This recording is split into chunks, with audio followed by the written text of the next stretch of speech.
Hello my dear students, welcome back to the another session of social studies. Today we are on lesson number 8, passage of time.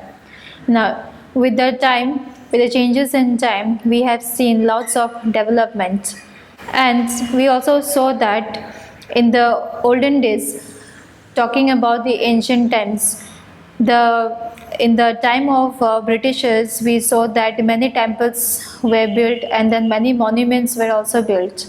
Now, in this chapter, we are going to learn about the history of India. Then, what all happened during the ancient periods. Now, before starting the chapter, we have a warm-up session. Make a list of Indian historical monuments you have visited or heard about. So, you have to write it down, the names of the monuments if you have visited or if you have heard about the monuments. Then the next question below is, do you know who built these monuments and why?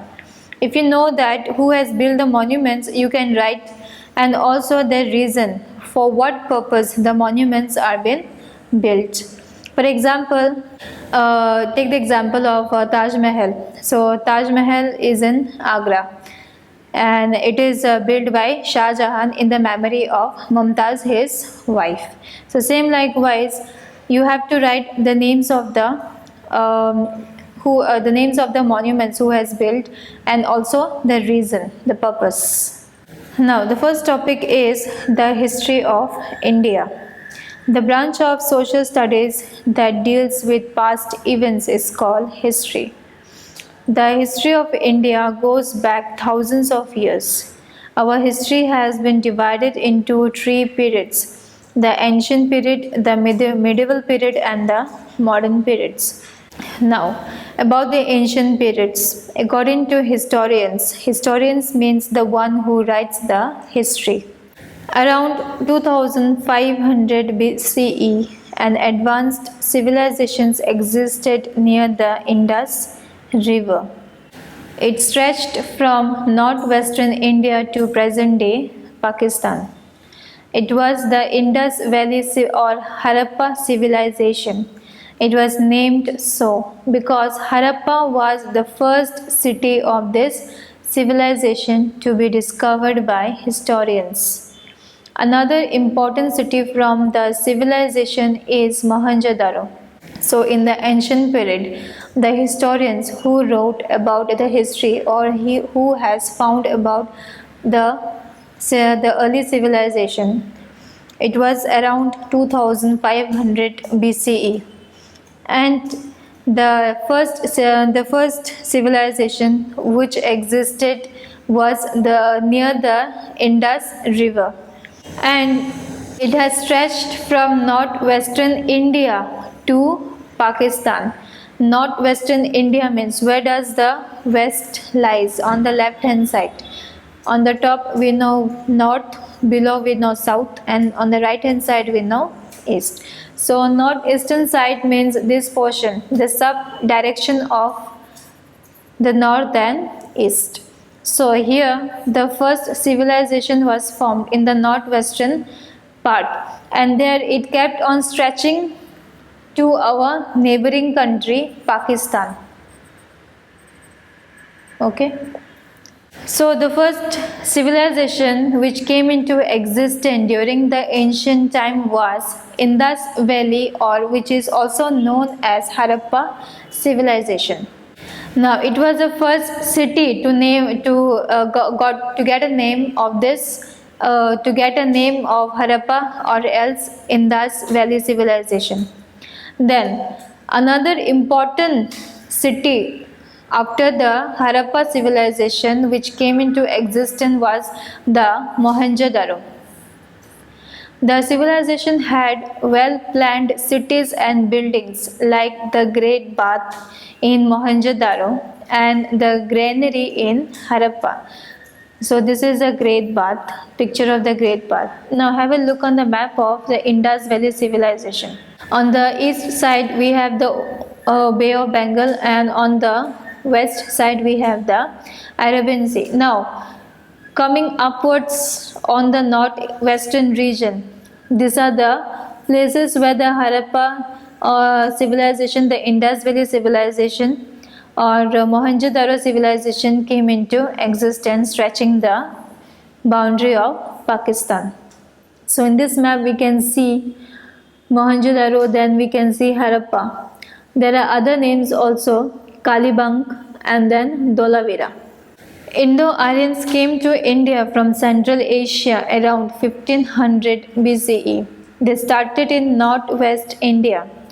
The Aryans grew crops and domesticated animals. They performed sacrifices and open-air ceremonies. This age is also called the Vedic age, as Vedas were written during this period. So, during the Indo-Aryans time, which existed in the Central Asia, some years back, like 1500 BC, and the Aryans, what they did, they started growing crops and then they also started domesticating animals. They also, after this, they also started performing ceremonies in the open air. Then this period is also known as the Vedic age, where Vedas came into existence. In about 6th century BC, many Jahanapadas and Mahajanapadas arose throughout the North India, among which Magadha was most important. All these Jahanapadas and Mahajanapadas were slowly and steadily absorbed by Magadha. Alexander, the powerful ruler of Macedonia in Greece, attacked India in 326 BCE. He defeated King Porus of Punjab but was very impressed with the king's bravery. So, Alexander the Great. Next, Chandragupta Maurya became the ruler of Magadha in 321 BCE and founded the Mauryan Empire. Years later, his grandson Ashoka became the emperor. After the war against the kingdom of Kalinga, the young emperor became very upset with the violence, killing and wounding of people. He then decided not to fight anymore and embrace Buddhism. He helped spread Buddhism in India and other countries in Asia. So after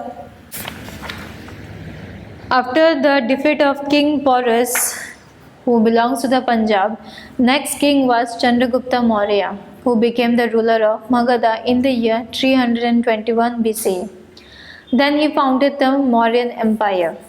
After some years back, his grandson Ashoka became the emperor. Then he fought against the kingdom of Kalinga. But the young emperor Ashoka became very upset with the violence and killing of people. Then, after few years later, he decided not to fight and to stop wars, and then he also decided to embrace Buddhism, to spread Buddhism all over the country. So that's why Buddhism came into existence. The Gupta dynasty had powerful rulers who ruled over India in the 4th and 5th centuries CE. Under the Guptas, many developments were made in the fields of science, astronomy, mathematics and art. This period is also called the Golden Age of Ancient Time. Next, after the ancient period, we have the medieval period. Rulers of Central Asia had gained great power by the end of 10th century CE. Mahmud of Ghazi and Muhammad Ghori attacked the wealthy Indian kingdoms and looted their riches. Qutbuddin Aibak became the ruler of Delhi in 1206 CE, 1206 CE and founded the Delhi Sultanate. He was followed by prominent rulers like Iltutmish, Razia Sultan and Alauddin Khilji. Babur came to India in 1526 CE and laid the foundation of the Mughal rule in the country. Babur's son Humayun succeeded his father, After Humayun's death, his son Akbar became the emperor in 1556 CE at the age of 13. He was the greatest Mughal ruler who expanded the empire by alliance and war. Akbar was succeeded by his son Jahangir. Jahangir's son Shah Jahan built the famous Taj Mahal in Agra. Aurangzeb was Shah Jahan's successor. Successor means a person who succeeds the throne either by positions of another person, by gaining the position of another person. And the last important king of the Mughal Empire. So, the last king of the Mughal Empire was Aurangzeb, who was Shah Jahan's successor. The rulers after Aurangzeb were weak and the Mughal gradually lost their powers. Around 18th century, the Jats, the Sikhs, the Marathas and the state of Mysore became powerful. So the Mughal Empire, let's have a look. Akbar along with his regent Bairam Khan defeated the Afghan ruler Adil and his general Himu at the Second Battle of Panipat in 1556. He fought Rajputs in North India and made some of them members of his court. He also married some Rajput princes. He defeated rulers of Malwa, Gondwana, Ranthambore, Chittor, Gujarat, Bihar and Bengal. He brought rebelling nobles under him. In 1576 CE, he fought and defeated Rana Pratap Singh, the ruler of Mewar, at the Battle of Haldi Ghati. Akbar founded a new religious order called Din Ilahi, which included best practices of all religion. He built a new capital city, Fatehpur Sikri, near Agra. There he made Diwani-em, where he met the common people, and Diwani Khas, where he met the nobles. Akbar could not read or write. He was very fond of music. He liked to listen to learned people. He had respect for all religions. He was a kind and just ruler. He had 9 gems in his court. Birbal, a minister in Akbar's court, was one of them and known for his intelligence. Tansen, another gem, was a musician. Akbar died in 1605 CE and was succeeded by his son Jahangir. Now here, Buland Darwaza, entrance to Fatehpur Sikri. Now comes the modern period. European trading companies had started coming to India during the Mughal period. The companies became powerful with the decline of the Mughal Empire. These companies started fighting among each other to gain power. The British defeated the Dutch, Portuguese and French in this race for power. Sirajuddin Daulah, the ruler of Bengal, was defeated by the British in 1757 CE. With this, the British gained control over the governments of Bengal and eventually over other parts of the country. So in the modern period, the Britishers, they started controlling over India. The British brought new ideas and changes to the country, like the postal system. So the postal system was brought by the Britishers. Postal system means where we can send messages, we can send parcels, we can send the letters. Building roads and railway lines. In 1857 CE, the Indians revolted against foreign rule in the country, but they were defeated. The country came then under the direct rule of the Queen of England. So the Britishers also started building roads and railway lines. The first railway lines ran between Bombay and Thane, and it was done by the Britishers, initiated by the Britishers. Political organizations were formed in the country to free India from the British rule. Of this, the Indian National Congress led the freedom struggle. Mahatma Gandhi was a leader of this organization. He became a face of the freedom movement. He believed in non-violence or ahimsa and peaceful methods of protest or satyagraha. After years of struggle, India became an independent nation on 15th August 1947.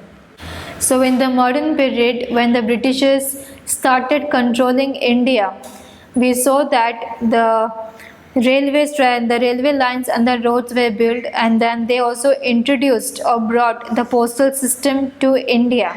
Then the country India came under the rule of the Queen of England. Then we know that the Britishers, how they used to treat the Indians. So because of this ill treatment which was given by the Britishers, the Indians, they formed they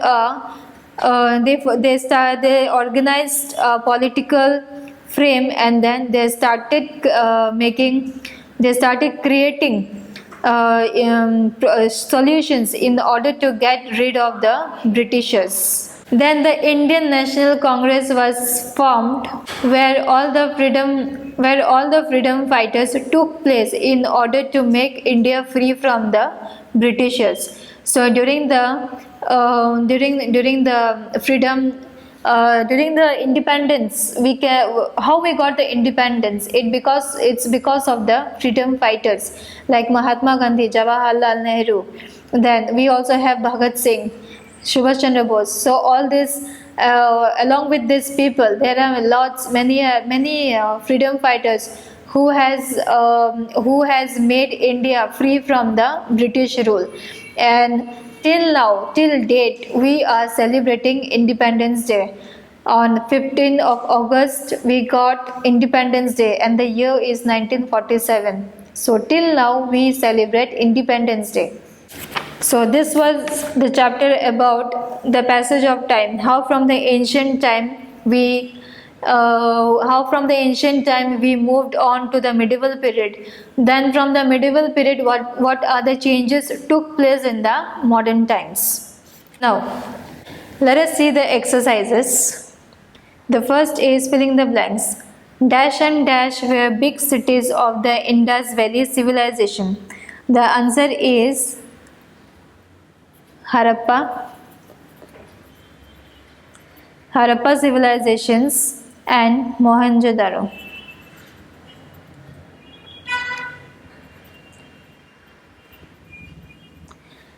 Next, Indo-Aryans came to India during the Dash age. So Indo-Aryans came to India during the Vedic age.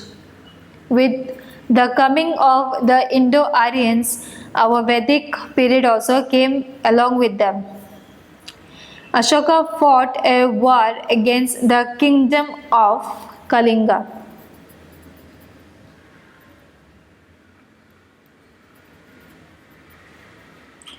Next, Babur came to India in 1526 CE, means century. Then Indian dash against the British in 1857 CE, revolted.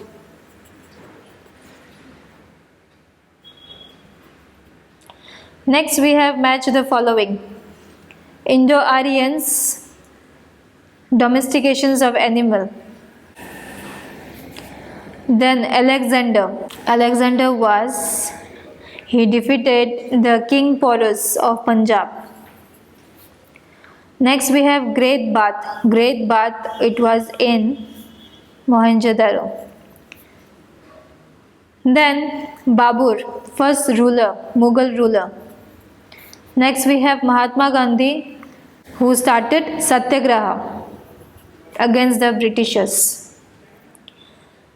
The next topic we have state true or false. The Indo-Aryans performed open-air ceremonies and domesticated animals. True. Ashoka was the first ruler of the Maurya dynasty. False. The golden age of ancient time was during the rule of Ashoka. False. The British were defeated by the ruler of Bengal, Sirajuddaulah, in 1757 CE. False. The Marathas and Sikhs became powerful after the Mughal gradually lost their power. False. So, this is the end of the chapter. Next time we will meet with a new topic. Till then, everybody take care of yourself and thank you so much.